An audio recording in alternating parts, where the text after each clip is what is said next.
Each year, Microsoft Research hosts hundreds of influential speakers from around the world, including leading scientists, renowned experts in technology, book authors, and leading academics, and makes videos of these lectures freely available.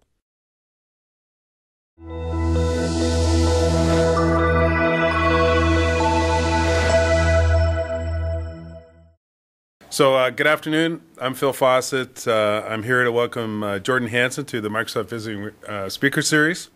And Jordan's here today to discuss his book, Rowing into the Sun, Four Young Men Crossing the North Atlantic.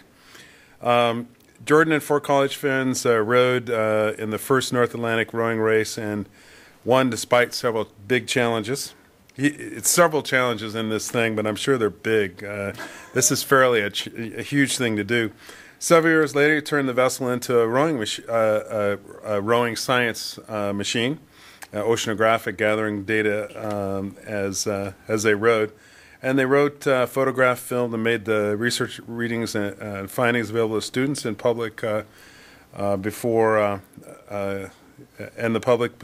some disaster struck.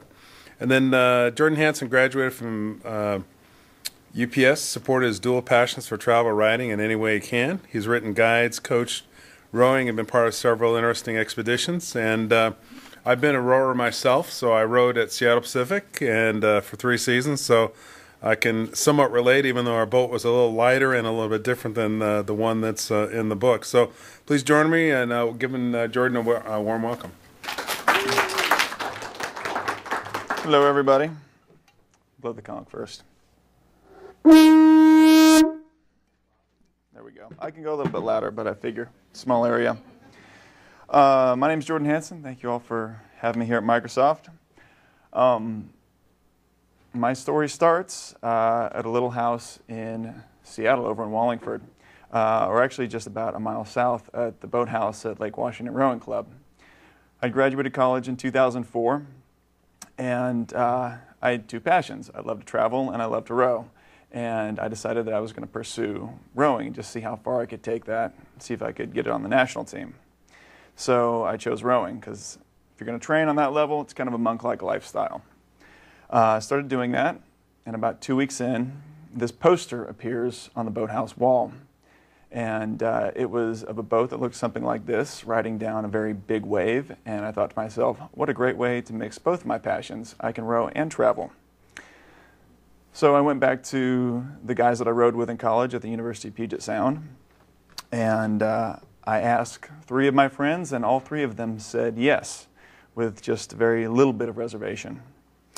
But we all moved into that house together, and we spent the next 18 months planning. As we were planning this, we were looking for, we wanted to do this adventure, we wanted to race, and we wanted to win, but we wanted to add another kind of just some more like heart and value to it. So we decided to raise money for the American Lung Association of Washington, in large part. Mainly, rowers use their lungs, of course, the whole athletic side of things, but also because my dad died of asthma when I was 3. So those 3 guys came to me and said, well, why don't we name the boat after your dad? So we named the boat the James Robert Hansen. And over this period of 18 months, we really had no idea what we were doing. I'm a history major. Other guy majored in geology, international business, and IPE, which he describes as learning how to read the newspaper. And went to all these people in Seattle and said, we're going to row across the ocean. And these people thought to themselves, if I don't help them, they will die. And we managed to, I guess, be earnest enough that these people really volunteered an incredible amount of time, and when we showed up in New York, we had a boat that we felt, compared to the others, was the best, and enough more boat that we wouldn't want to cross the ocean in any other boat that showed up in New York. So June 10th, 2006, we began rowing across the ocean, and I found out that I get very seasick. But I also found out that I can row and vomit at the same time. It was incredible. We're leaving New York, and it was actually the 30th anniversary of the Liberty Landing State Park. So just as we passed the Verrazano Narrows Bridge, that's the last piece of land that we can see. And just as it gets dark, all these fireworks start coming up from New York, and that was our last view of North America. We're rowing along, puking, getting over it, gradually evening out, and day 3 rolls around, and it's just dead calm. I think there's this perception that when you get out on the ocean, it's just this constant, these big waves that are moving all the time, and it's really, deep ocean is this weird place where it's just always active. But sometimes it's absolutely dead calm. And this was one of those days, and look down, you could see your reflection in the water. Just the oars, that's all you could hear is just them clunking along. And it was hot, about 95 degrees, 100% humidity. And I hear something, and I can't really register what that is, so I turn around, and I see this line of white water stretching all the way across the horizon. And I tap my buddy Greg on the shoulder, and I say, do you have any idea what this could be? And he gets the other guys, Dylan and Brad, out of the cabin, and they just have no idea, and we're all just kind of sitting there watching this.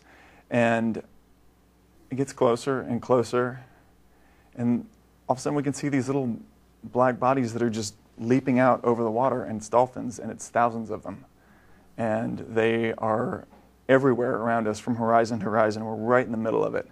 So they're just stampeding straight through, and we just have no idea what they could possibly be doing. And it turns out that the farther you get out at sea, the bigger these stampedes of dolphins can get, and they were basically chasing after food. They didn't hit the boat. They were just, you could stare down in the water and just see them stacked like 15 feet down, and you could hear them. And that was the most overwhelming thing, is that here they are all around us, and it just sounds like 1,000 flippers just chatting to each other as they're ripping across the sea. And later that afternoon, we got this email. Oh, here we go. That's kind of what it looks like. Later that afternoon, we got this email, because, we have internet in the middle of the ocean, or at least we did, saying that Tropical Storm Alberto was not going to change course and was going to continue to increase speed and hit us in the next 48 hours. So we rode and rode and rode until the waves got about 10 to 15 feet tall, and then we put out our sea anchor, which is a parachute that sits in the water and has about 200 feet of line. And so if this is the boat and this is the parachute, kind of holds the bow into the waves. So if you have really rough water, that bow is crashing through them. So we all hold up in the stern of the cabin. And the stern of that cabin is about 8 by 5 feet. And if you want to get an idea of what the storm really looked like, something like this. Yeah, this is probably the best part about having done something like this, is that sometimes when I go speak to schools, I get thank you notes, and they look like this, and that's pretty awesome. But yeah, we were in that little cabin, sitting there sweating for about 19 hours, and once we finished, it was, we came out, and it was almost like the way that the only way I can think of to describe it is like there's like a bathtub full of toddlers, and they're moving around, and all of a sudden you pull them out, and there's still that energy in the water, but it's very slowly dissipating, but it's on this absolutely massive level. And so these were the biggest waves that I have rode in, but they were just very gentle and just throwing us up on these, little, blue hills and blue valleys back and forth. And you'd get up to the top and you could just see really far in the distance, then you'd go down and then the wave was over there. And it was the size of a house. And eventually just slowly calmed down. We were back to just roam the ocean. It was a race, and our strategy was the Gulf Stream. And I promise you this is the only time I'll do this during the presentation. I will read a little section from my book. The Gulf Stream is born from equatorial water, driven by the sun's heat and east wind into the Gulf of Mexico before it starts its journey up the eastern seaboard of North America. Somewhere between the latitude of Charlotte and New York, the 60-mile wide current meanders toward northern Europe at up to 5 knots, throwing off equally strong and constantly changing eddies 150 miles long and as wide as the stream itself. On the pixelated thermal maps downloaded via satellite phone to our onboard computer, the Gulf Stream looked like a breath of red and yellow fire streaming into the cold blue North Atlantic. This natural phenomenon is the reason that London has a warmer winter than New York, even though it is more than 750 miles closer to the North Pole. Harnessing its power would fling us towards our final race destination in England. Getting caught in the eddy would slow any boat, especially one without engines or sails. 17 days into the trip, with a tropical storm, lightning, and a stampede of dolphins under our belts, but no sign of our swift current, an even larger problem was about to reveal itself. After I finished my 2-hour turn at the oars, sleep remained elusive, my body unable to wind down. I stared up at the note duct-taped by Brad to the white bulkhead and read it for the 100th time. Courage is starting the race with no end in sight. It was from Brad's mother. Brad shifted uncomfortably next to me in the cabin. He spoke clearly, but his meaning didn't register at first. What was that? I asked. I need to talk to you about the food.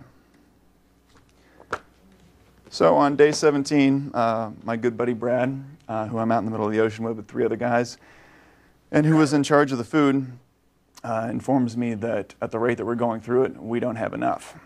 And so from that point, we have to make a lot of tough decisions. That's in the book. But there's more. So a few years after I get back from running across the ocean, I get the itch to do it again. But I've already done it. So why? Why should I do it? And what am I going to be able to ask people to help this time around? The first time, it was a pretty easy narrative. 4 young guys just graduated looking to, do something big for the first time in their lives. But at this point, what was going to do it? And what I noticed after this trip, once I thought about it, is that I had a lot of opportunities to talk to kids and had a lot of opportunities to answer questions. People were curious about it when they would find this out about me. And I figured, why not turn this vessel into a science vessel and put some specialized equipment on it so that we could basically take the pulse of the ocean as we're going across, and then partner with some people who knew how to create curriculum that would come out concurrently with the adventure. So I was able to convince some other rowers, including my friend Greg from the first trip, and more importantly, the Canadian Wildlife Federation, who underwrote the expedition. So I had a new crew. My buddy Greg, who's there leaping through the air, myself, Adam Creek, he's a Canadian gold medalist, and Pat Fleming, who is another guy that I rode with in college. And if any of you guys go ski up at Crystal, he is a wilderness EMT up there on ski patrol. Anyway, Greg realized that it was going to take a little bit too long for him to stay away for this particular trip. So he jumped ship and became our shore manager. And we picked up one of the most relaxed people I've ever met over in the corner, Marcus. And we trained, did some safety training, and we turned our rowboat into a science vessel. So we pretty much quadrupled the power we could create on the boat. We had about 3 times the solar panels and had a wind generator on board. So this was mainly, the most important thing that the power was making was water.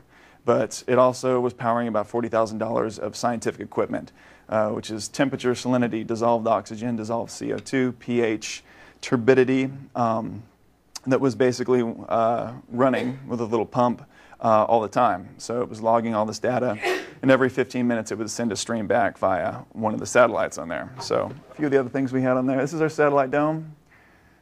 This allowed us to send back video and images, blogs, and pretty much anything else. Then we had, this is our AIS antenna. When we turned this on, that basically sent out a little message to all the boats around us saying, we're here, this is what we are, and please don't hit us. And then VHF radio, and then we had 3 GPS that were hardwired. And this little guy right here is a Airmar weather station, which basically does the barometer, just a variety of points that were also being logged. And we decided to do a training trip around Vancouver Island, and that's what a rowboat looks like in the middle of the ocean. Saw some cool things out there, surrounded by a pod of whales. That was pretty extraordinary. And this is this is what the data looked like when we got back, some of it at least. So you can see right here, this is the temperature, and you can see that it's about 3 degrees warmer on the outside of the island versus the inside. And what was fascinating was to go into classrooms and to talk to kids and to just kind of ask them questions about, why is this the case? And most of the time I had, it was very rare where someone would say, well, it's because there's more fresh water, because you have more snow melt on either side. And it's the snow melt that's dropping the temperature, and it's also, if you go to the salinity up there, you'll see this almost the exact same pattern. And just kind of communicating to kids that water flows downhill, and so that everything on land eventually washes into the sea, it was just amazing to see that something that I felt was so simple needed something like this to be explained to it. So our big trip was going from mainland Africa, Dakar, to mainland USA, Miami. So we headed off to Dakar, and our boat ended up being about 30 days late as we learned about the intricacies of shipping to the developing world. It was pretty exciting. And then, yeah, we began our trip across the ocean. So there we are again in our science vessel heading out. And this is what ocean rowing looks like.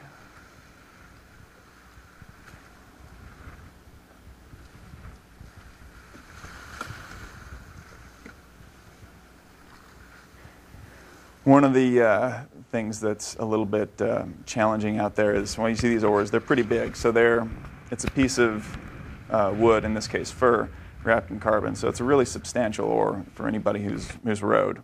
They're very, very heavy. And occasionally, especially on days like that when the wind is coming from the beam, some of those oars will just get grabbed by the waves and then slam into your shins. So there's some of the wounds that we got, as well as the blisters. Our blisters were never really that bad, in a large part because we had very large handles for the oars, and they were large wood handles. And we found that while your hands hurt from rowing 12 hours a day, they weren't torn apart. And anybody who has rowed, if you've rowed on plastic handles, that stuff just rips your hands to shreds. One of the other studies that we were doing out there was a sleep study. So 2 to 4 times a day we'd take 2 surveys, and we got good enough that one person could just crack them off at the end of each shift and fill out the buttons.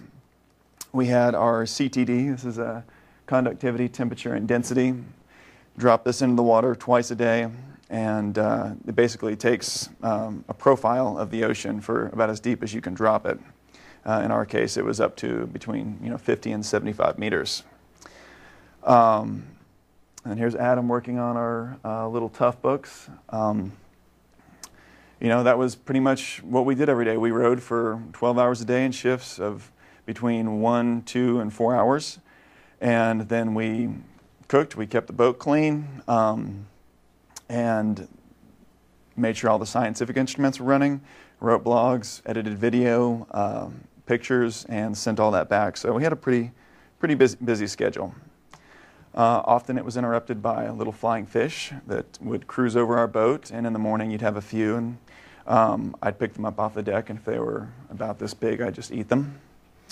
And the amazing thing about these guys is that it's not like they're leaping really far. These guys are flying. It's a jump out of the water, and you'll see them glide up and over waves for up to 400 meters. And sometimes they'll drop down in the water, and these big fins right here, they'll extend them down, and so they will just kind of hover on top and just build up a little bit more energy before they ramp up off another wave. And we thought that was pretty extraordinary, but we kind of expected to see flying fish. We didn't expect to see flying squid. And I'm sitting in the cabin. They were both laying down. It's just one of those afternoons. It's just hot as hell. And, you hear Adam and Pat swear outside, then, oh, wow, squid just flew up on the deck. And at that point on, we started seeing these little squid that were about 6 inches long. They couldn't jet quite as far as the fish, but they would definitely fly. And the way they would do that is they had their little fins on top, but they would take their tentacles and make another set of wings on the bottom, and they could fly about 100 meters. And they'd jet in groups of everyone from like a random 1 or 2 dozen just leaping from wave to wave. And the reason they do that is because it's just more efficient for them to, once they get going a certain speed, the drag coefficient is such that it's easier for them to just pop out of the water and glide than deal with being underwater. One thing I noticed on both trips was birds every day, and that's, I think, one of the neatest parts about being out in the ocean. Not really. I think people who are really into birds are really, really into birds, and I've never been one of those people. But out in the ocean, it is something extraordinary to see. Just nothing but ocean, 4 months, and just always know that you're going to see a bird. Meanwhile, back on shore, this is Greg. This is what he was doing. We would send him information, we would send him data in all of its various forms, and he would basically send it to the Canadian Wildlife Federation, he'd send it to our education guys, the media, and so he was taking in all this data, and he was working just as hard as we were to bring all this stuff back. And this is life at sea. This is the middle of a shift change. Marcus is sitting there doing some dishes, just kind of a constant.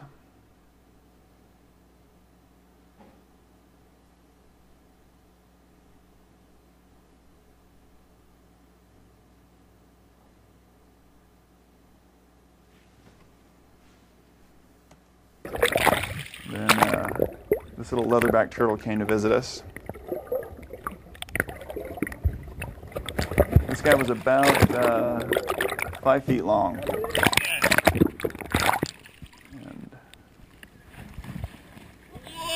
And that's Marcus. So I was rowing one night and had this, in these 4-hour shifts, we take the middle part of that shift and we do some stretching and calisthenics to kind of balance out rowing for 12 hours a day. And I was sitting there stretching while Marcus was rowing along, and the squall had just passed overhead. And the moon was just exceptionally bright. I mean, that is one of the best things about being out there, is that the stars are just incredible. The moon is extra bright, and it's all the time as long as there's no clouds. And I looked back and I saw this funky looking cloud appear on the horizon. And I thought to myself, that looks like the beginnings of a rainbow, but you must be hallucinating because it's midnight and you've been rowing for about 2 months.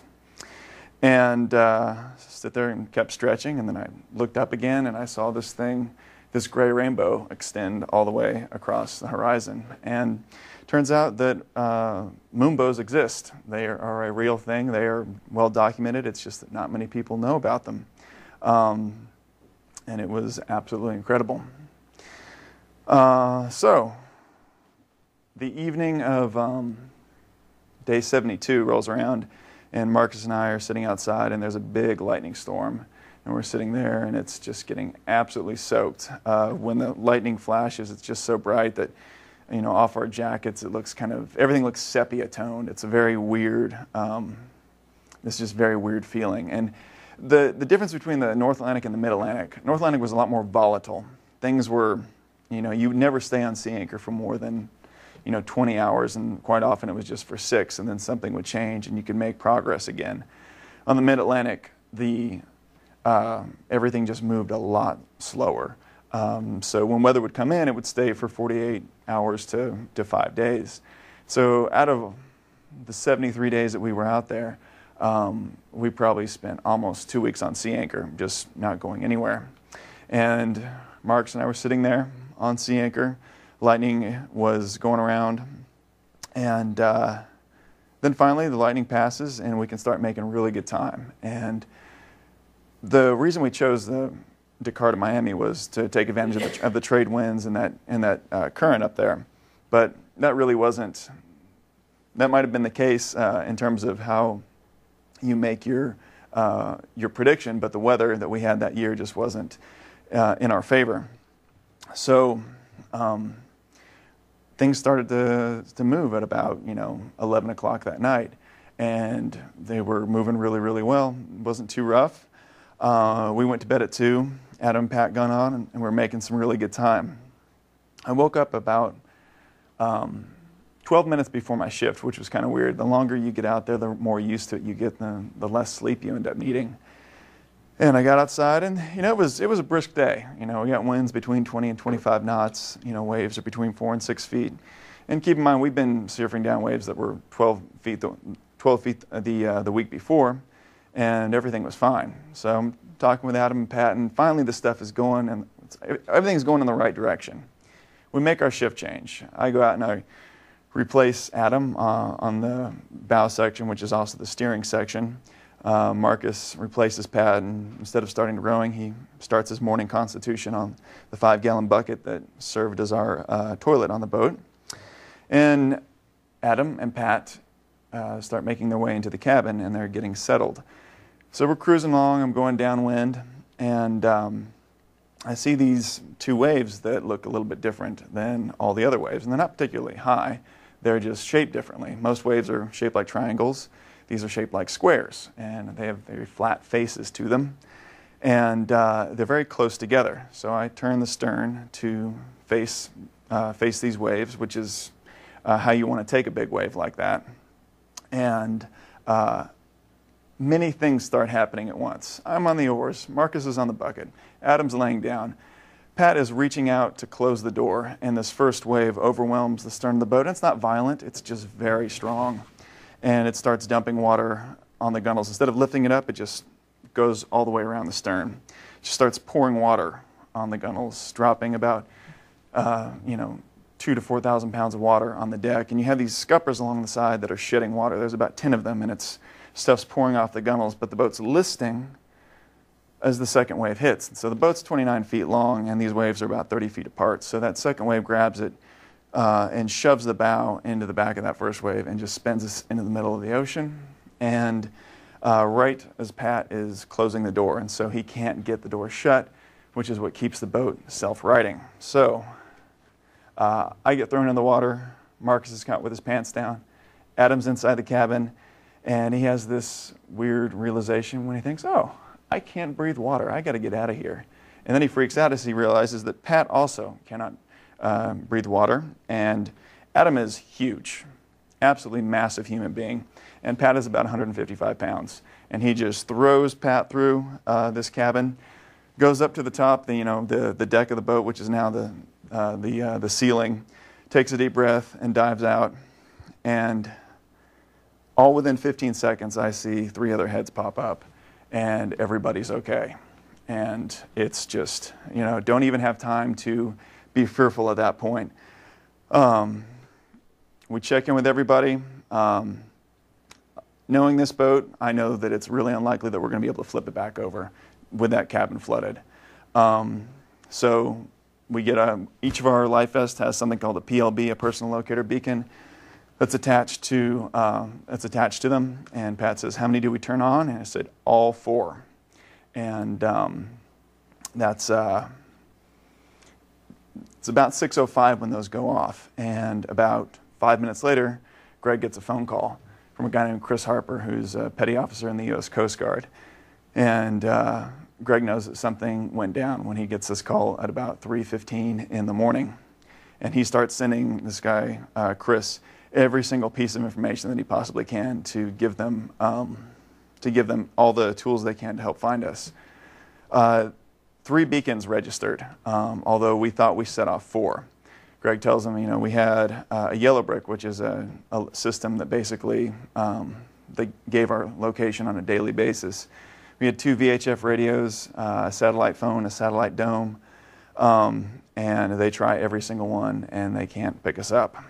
So meanwhile, we're back in the water, and we get our life raft out, and tie it to the bow of the boat, and check in with everybody again. Everybody is in really remarkably good spirits, considering we spent 4 years on this project, and it is now upside down in the middle of the ocean, actually just outside the Bermuda Triangle.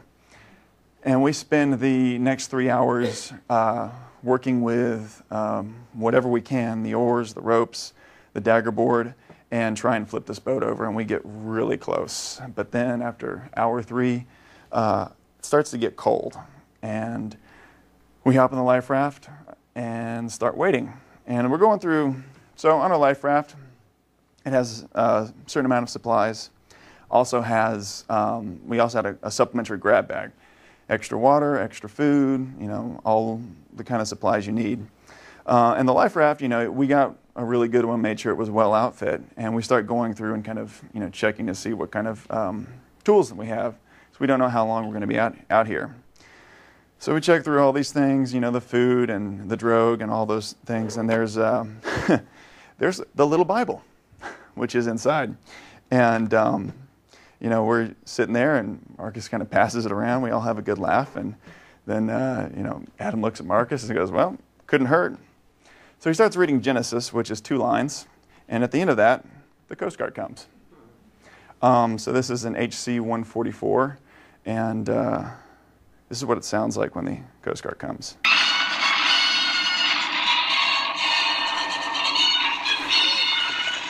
Just kidding, it doesn't really sound like that. Yeah, but it felt like that. Pat goes absolutely nuts, and he goes, "We're going home, and it might be today." And they proceed to start throwing stuff at us. So the first thing they drop is some life rafts. Then they throw a steel barrel the size of a keg that has a lot of equipment in it. And so we're just blown away at how accurately they're dropping these things that, if they hit us, could kill us. Marcus goes and he swims for this barrel, and he brings it over, and it's got, let's see, where we go. Here we go. It has a wool blanket, 6 emergency drinking water packets, 6 chem lights, and 2 emergency food packets. So we're thinking, well, what we really need is a VHF radio, and if it was in there, the Coast Guard's going to have this stuff, labeled. We have all this stuff. If we open this barrel, we can't fit it on the boat, and if we open it up, it's all the supplies could be ruined. It has a certain level of protection that's inside this barrel. We'll just tie it up to the bow of the boat. If we have to get into it, great. We have some extra stuff. Meanwhile, up in the aircraft, they are looking down and they go, "Well, why didn't they open that up? There was a VHF radio in it." And meanwhile, they're running out of fuel, so they have to switch out to a C-130. And the C-130 drops another barrel on us. And this one is helpfully labeled "Open Me" about 5 or 6 times. And it floats up next to us, and we open it up, and it has a much more comprehensive list, including VHF radio. So we get a hold of them, and all these guys with great Southern accents are on the Coast Guard, on the VHF. So they tell us that the Haijin is going to come pick us up, and this is a 580-foot car carrier. It can hold about 4,000 cars. It has about 90 feet of freeboard. It's like a floating castle, bigger than a city block, and it's headed our way. So we were basically identified by the Coast Guard 5 hours after the flip, and these guys are going to they think they're going to be there between 5 and 6 that evening. We're down there not super close to the equator, but close enough that the dusk is very, very quick. So, if things need to happen relatively quickly. So they're coming along, and talking to the Coast Guard on the radio, we want to be, fairly, want to just see, what do we need to do to be prepared to get picked up in these things? Is there a particular plan? And the words that came out of his mouth were, "I don't know. It's going to be interesting." The reality is that if they're going to send a civilian, they're going to basically every single commercial ship and to a limited extent, whatever boats in the area, kind of by going out at sea, you kind of sign up for, you can officially do it, but it's kind of expected that you respond to disasters at sea, at least, be in the area. And they can't know the asset of the vessel. So they can't really make that, they just tell you, we're going to figure it out as we go along. We're too far out for helicopter rescue. That's about, between 250 and 300 miles at the absolute max. So this is what's going to happen. This guy's going to come, and we're going to figure it out along the way. So Haijin comes, and you can see this is the C-130. And then this is our rowboat. And that is our life raft. And this is what they filmed for us. So there's the Haijin.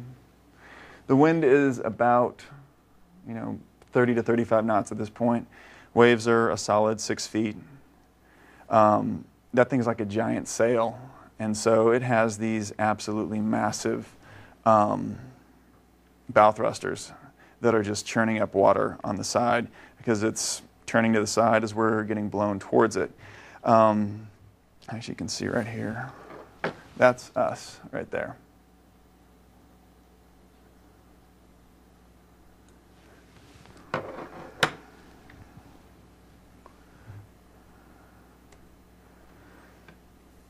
So the captain of the Haijin gets on the VHF radio and says, time to cut loose from your boat. You're gonna float towards us, and then we're going to throw ropes and pick you up. And we do that, and turn around. I gotta have this moment with this boat. I've spent about 150 days in this boat, and it's named after my dad. I think, okay, this is my moment. I'm gonna have it right now. And then I turn around, and that gray water has turned into the well-oxygenated blue water from all the propellers that are getting chopping up the water. And our little rubber life raft starts getting closer and closer to the ship. As it hits this blue water, it starts racing down all 580 feet just from the wash. And it's less than 5 feet away, and you can see there's the layers of paint that are at least 20 years old on this thing. You just don't want your rubber life raft, as tough as you hope it is, scraping up against it. And there's about 20 guys that are all dressed in, just like this guy, and orange and hard hats, and they all have these ropes, and all 20 of them throw their ropes, and they fall short. And so they have to reposition this gigantic boat. Takes about 15 minutes, and it's starting to get dark. We really only have one more chance for this to pass. So set it up, do it again, have the same scary little ride down the side of the boat. We grab one of the ropes, and we grab the ladder. So there is about a 45-foot rope ladder hanging down the side of this thing, and it's what the pilots use to get on. And we grab both of these things, and whoever's closest goes for it. And I grab onto that thing, and the life raft sinks down because you're in 6-foot waves and just disappears beneath you as you grab onto that, and make my way to the top. Then all of a sudden I'm walking around, more than the 2 paces that I can that I have for the past 72 days. And they give us clothing, some pretty awesome orange jumpsuits, and I get on the boat. I'm in my underwear, and I marched up to the bridge, and I get to talk to the Coast Guard and say we're okay. And the thing that just blew me away is that once the Coast Guard was on scene, they didn't leave, and so that whole time you just heard the hum of that aircraft, and it was just buoyed your heart like nothing else. Just, you're not lost, you're not lost. I talked to the pilot later. He said that he actually did lose us for a little bit. But then they found us again. Here's another dramatic rendering of the rescue. So we were on the Haijin, enjoyed the hospitality of NYK for about 25 hours, and we got to eat lots of food and watch Bollywood movies. Then we made our way to San Juan, Puerto Rico. We ran into our family, and that very next day, so we flipped on Saturday morning. At 11 p.m. on Sunday night, we're in Puerto Rico. And then the next day, we do these 40 interviews. Next 2 days, we start researching what would it take to get the boat back? And the fact is, it's just, there's just no way it's going to happen. You'd need an aircraft that could go out into the middle. You'd need a big boat. You'd need at least a tugboat in size. To go basically back into the Bermuda Triangle and go get the boat. Wednesday night rolls around, and the CEO of the Canadian Wildlife Federation shows up. And I've been doing the research, figuring out just what are the assets in the area that could make this thing happen. And Wade's this big, really nice guy. And I say, well, Wade, if we don't go after the boat, we won't find it. And if we go after it, we probably won't. They said, I think you should go for it. And so the next day, I was in a 19-passenger turboprop, and with Greg and our photographer and our videographer, and we all just passed out for the first hour and a half. and this guy, Raul, who's organized the whole thing, wakes us up. And 45 minutes into this, we're down at about 1,000 feet. Greg and our photographer, Aaron, think they saw something, and so they start kind of like bickering about it. Finally, I turn around and say, "It's our plane for the day. We can tell them to turn around." So we tell the captain to turn around, and as he does, there's our boat. So we were searching in an area about the size of Rhode Island, 1,600 square miles. And through absolute dumb luck or divine intervention, we found our boat. But it wasn't in our position. At this point, once we turn that aircraft around, we have a rough idea of where it is, but how are we going to get a hold of it? And that's where the tugboat Century comes in. And we head out. That tugboat goes about 9 knots. So, 13 hours before I get in the tugboat, and 2.5 days later, that search area has grown from 1,600 miles to zero. At this point, 400 square miles. And we start running that search pattern back and forth. Again, still looking for a needle in a haystack. The first day passes, and the second day passes. And I told Greg on the end of that first day that, if we're serious about this, we got to get that airplane up again just to have a look to know, so that we know that we're even in the same ballpark. He sends it up, and we don't see the aircraft at all that day. I know when the aircraft's going to take off. I know when it's going to be in the search area, and I know when it's going to leave. So there's just little bits of hope along the way. And 5:30 rolls around, and this tugboat crew, which is this awesome international crew from all over the Caribbean, they thought we were absolutely crazy when we got on this tugboat, and they still thought we were crazy when we were looking for it, but everybody had gotten so excited, and it was just like the energy was sucked out, and everybody was just moving slower and more depressed. And then Carlos just runs out of the cabin and goes, "The guy with the beard, they found it." It's 36 miles away. It's 5 o'clock, and it gets dark at 8. There's no way we're going to get a hold of it at night.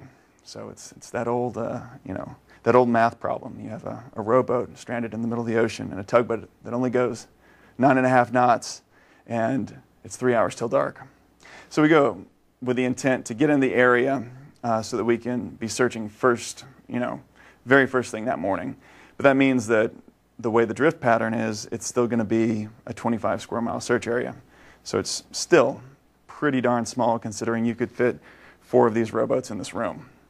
And about 7 a.m., our captain, who was this, he was a Muslim from Honduras named Israel, sees something on the radar, and our photographer sees something on the horizon. They come out, and they both point in the same place. They point it out to me, and I bring the binoculars to my eyes, and I look, and I stare for about 3 minutes as we're driving towards it. Then I hand the binoculars over to Marcus, and he nods his head, and we found it. There was nothing on this boat. There was no beacon that was going off. I had left one, but after 36 hours, it was a moot point. We get it up in the air, put it on the back of the tugboat. And the best part about this was that, Marcus and I have no experience working on tugboats before, and it was up to us to basically figure out how we were going to use all of this 97-foot tugboat full of hardware and get our boat up. And so a lot of that was getting in the water with our Speedos and life vests and rigging it up ourselves, and then these guys taking over with the crane. Made it back to Puerto Rico, cleaned it up. We're able to salvage pretty much everything, and out of that, everything that had been sitting in salt water, we were able to recover about 50% of that. Cleaned it up and sent it back, and it's sitting in Ballard right now. And about a week after that, I went to Florida and thanked the Coast Guard for looking after us. So that's the end of that story. And what we're doing now is, the whole education thing worked pretty well. It was the first time we did it. But this is where at least I see our organization, Or Northwest, going. We want to be able to do this adventure education. So we need, in order for teachers to really find it useful, we need to make something that's consistent. And the way to do that is to do some kind of a flagship trip.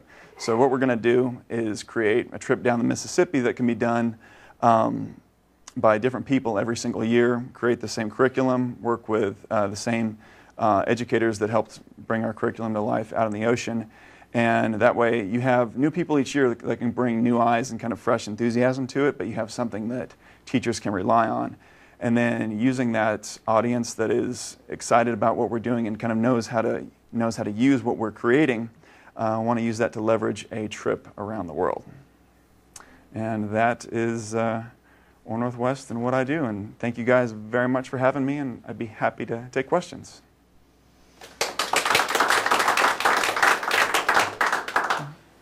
So, amazing story. So who's sponsoring you now? Like, are you your own? Yeah, we're our own 501c3, 501c3, and okay. that was something that we felt was really important from the very first. We didn't know what it was gonna turn into. You know, we got into this as a race, but we figured we'd give it the bones to do something more, and this is what we've decided to do with it. So, is it a large organization? No, not at all. Do you take volunteers? Absolutely. Do you take kids, volunteers? Kids? Yeah, you know, I mean, the way it works for the most part is it's kind of this, you know, it took 18 months of 4 guys pretty much just doing this, although we didn't know what we were doing, but it was, you know, 18 months for 4 guys that all lived in the same house. And then the second trip took 4 years to get ready, because it was, you know, 4 guys that were spread out over the West Coast, and so, you know, we'd meet up online, and this stuff was, you know, we'd create these events, and all 4 of us would come together for just a really quick 36 or 48 hours, and it was, what we're working on now is grant funding, so we can have consistent funding to make this something that can happen on a more consistent basis, so we can do it better. And But yeah, no, sometimes we're always looking for volunteers. It's just the need for it expands and contracts depending on what we're looking for at the time. But Because I can see kids getting super excited. Oh, yeah. It's like just an amazing thing. And that's what you're finding, right? You're going out Oh, to yeah. schools. Mhm. And What's the final cost of the rescue and retrieval? The final cost of the rescue was, the Hygien's fuel cost $10,000, and we paid for that. We paid for the 2 flights, which were $14,000 each. The tugboat, we got basically 50% off, but that was still $10,000 a day. And that was something that the Canadian Wildlife Federation generously paid for. Then the Coast Guard stuff, you know, that was basically cost about $10,000 an hour to run those. And the way they explained it to me is that every quarter they have a budget, and either they use it saving people or training to save people. So it was, when I went and actually spoke with these guys right here, they did a presentation, and you know, it was so easy to find us because we had these PLBs. They just kind of turned it into a training mission and started. They didn't have to drop all that stuff on us, but they were kind of required to, you know, at some point, and they figured, well, why not now? Well, they learned something. Yeah. They should, well, and that's, they should label it. yeah, exactly. And it was interesting because every single Coast Guard person had that had read the brief was, you know, asked that question. And that's something that, at least when I talked to Petty Officer Harper, he was saying that he'd pass that up the chain of command. And it'd be interesting to try and track that down, but navigating that bureaucracy was pretty tough. And even, I mean, you think that you'd be able to go, like, say thank you to the guys that saved you, and that you think that would be a pretty easy thing. The people who made the beacon, ACR, were just fantastic because they navigated all this bureaucracy. Like, I couldn't have been able to call up someone and get on the base without her doing a lot of work beforehand, which was really cool. Did any of you guys have ocean-going experience before this? Nope. Wow. How did you make your selection of equipment, electronics, and so forth? Did you have consultants? Or? Oh yeah. So we went. The people who helped us out on both trips, but in terms of equipment, people who took us under our wing were Emerald Harbor Marine, and they're out of Elliott Bay. And you know, Larry is a guy named Larry and a guy named Dan, and they came out and they looked at this boat the first time they saw it, and Larry turns to Dan, he says, "If we don't help these guys, they're going to die." And we just had all these people take us under our wing and make sure that we had, the best equipment and knew how to use it. And I mean, we did training rows before. We'd start small. Let's row to Bainbridge. Let's go a little bit bigger. Let's row around the islands. Let's take it out on the Pacific. And so we made it our business to really be in the boat as much as possible before we got to New York. But at that point, we'd pretty much spend about 3 or 4 24-hour periods at sea, and then probably about maybe 12 days total on the boat, and out of that 18 months. But I mean, a huge part of this, you'd think that you'd have time to row across the ocean, you're going to get in really good shape, and it's not necessarily the case because we did everything. We had no idea how to make a nonprofit, so we had to beat our head against the wall for that. Marine electronics, fiberglass, putting on events to raise money, sponsorship, a website. That was stuff that we had no experience doing, and I wouldn't really say that we're that good at it right now, but we're all pretty hard-headed. I have a question from online. How would you change the boat or procedures to avoid the capsizing issue in the future? Well, I think that just capsizing. I mean, this is I think that danger is always going to be there. But what I think you can do is we could probably put some lead along the keel, or we could take a bulb keel. So we have a dagger board that pokes down, and if it's like if you take a 10-pound weight, you can hold it here for a really long time, but you can't hold it out this far for too long. So the dagger board acts like that. So that's sticking down through the deck, through the bottom of the boat. And I think that if you had something like that, it would make it a lot more stable down there. But I think it's the ocean. It's going to flip a 30-foot boat if it wants to flip a 30-foot boat. That's just the reality of it. But one thing you can do is create a bladder that we could keep on deck, put inside. When and if we flipped, put that inside, blow it up to flush the water out of the cabin so that it would regain its self-righting capability. At that point, your electronics are going to be trashed regardless. I mean, you can make them only so tough. So just have a dry bag that has a few backup GPS, backup VHF radio, and backup text satellite communicator. And then you have a hand pump water maker, and keep all this stuff down there with enough lithium batteries to run them for 2 months if you need to, and flush everything out, dry it off, and keep going. Oh, we had lots of dry bags. No, you didn't have a dry bag that was all set to go with the VHF radio. Well, so everything on a 29-foot boat's a compromise, and on our grab bag had a VHF radio. But what we were discovering was that we were going to leave that VHF radio in that grab bag. But as we were going along, you were talking with ships. Every single time you'd go in to use the hardwired VHF radio, which was a little bit stronger, could send out a signal a little bit farther, you'd wake up the guys. And your 4-hour sleep shift at the middle of the night was, that was an issue of safety. It was keeping people as rested as you could. So what we should have done, again, hindsight's 20/20, is we should have had 2 extra handheld radios and one to never leave the bag. But the decision that we made at that time with the resources that we left with was to take that out and to keep that in the bow of the boat so that we wouldn't have to wake up the guys, whoever was sleeping, when we talked to ships. Had you tested the self-righting capabilities of the boat? We tested it before the New York trip and afterwards as well. So I've seen the boat self-right with people in it. So would it work if he'd been able to close the door? If it had been 5 seconds later. Do you feel lucky that the storm dissipated when it did, though? Even though you said you didn't have time to feel fear and... because it was one of those things. It was the weird thing about that day is it was rough, but it wasn't particularly stormy. It got stormy later that evening. Once we were on the Haijin, a lot more lightning came and a lot more wind. So we were lucky when we got out when we did. How did you manage interpersonal dynamics for big guys in a small boat? I think as long as people are working, you can't stay mad at them for too long. I mean, you're gonna butt heads a little bit, but I think you get people out there that are fairly dynamic people who like to talk, and you end up just talking things to death.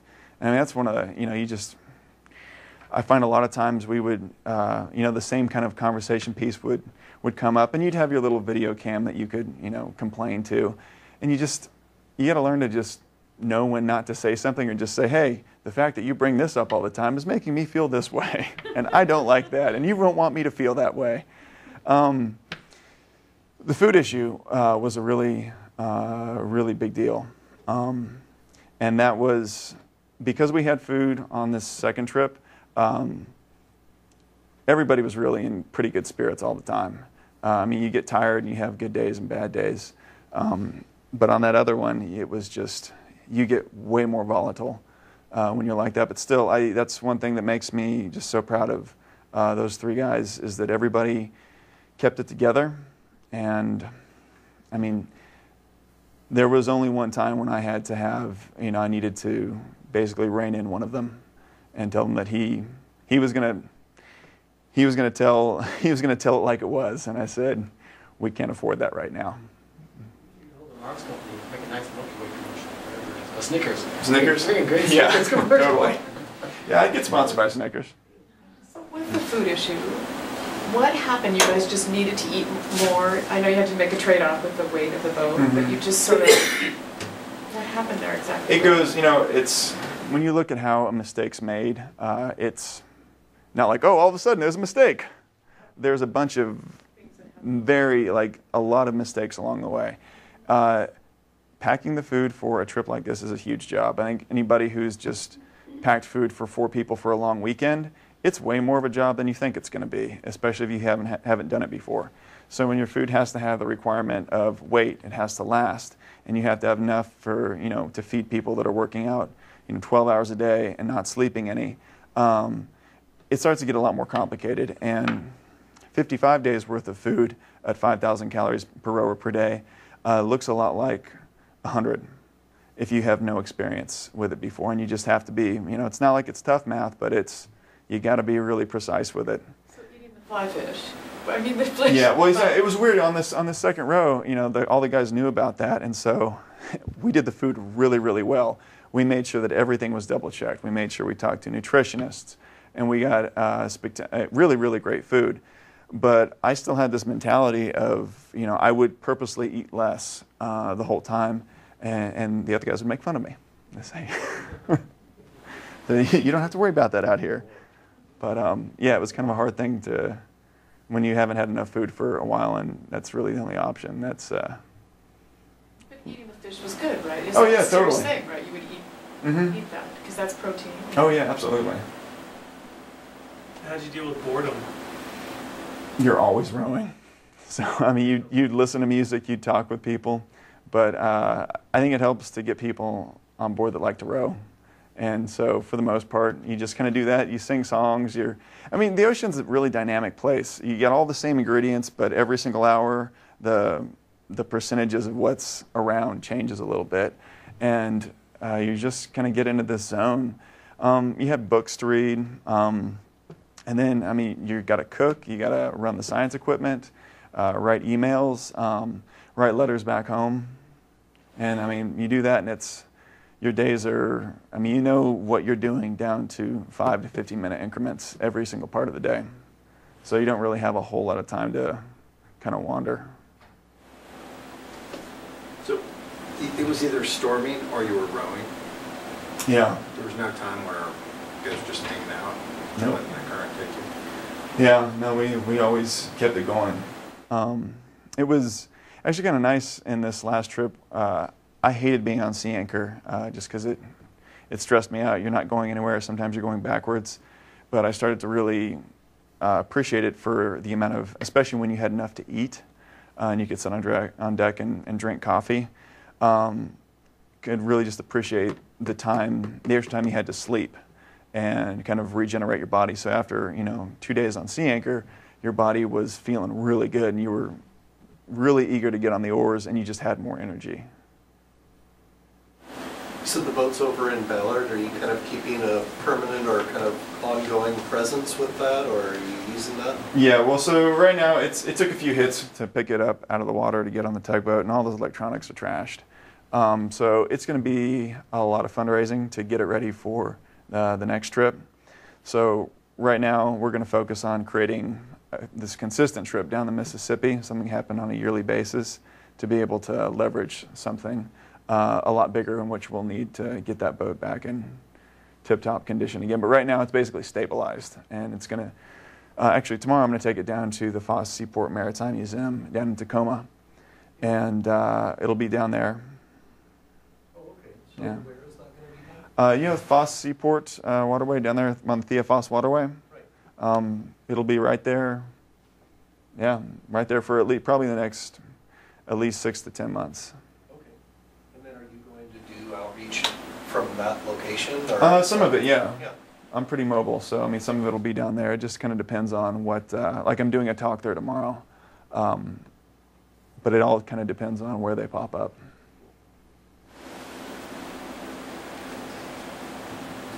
Anything else? So you're not going to do much rowing, though, are you? It's going to go down the Mississippi and... That's true. Thank you. Yeah. Thank you so much. You're welcome. Thank you guys.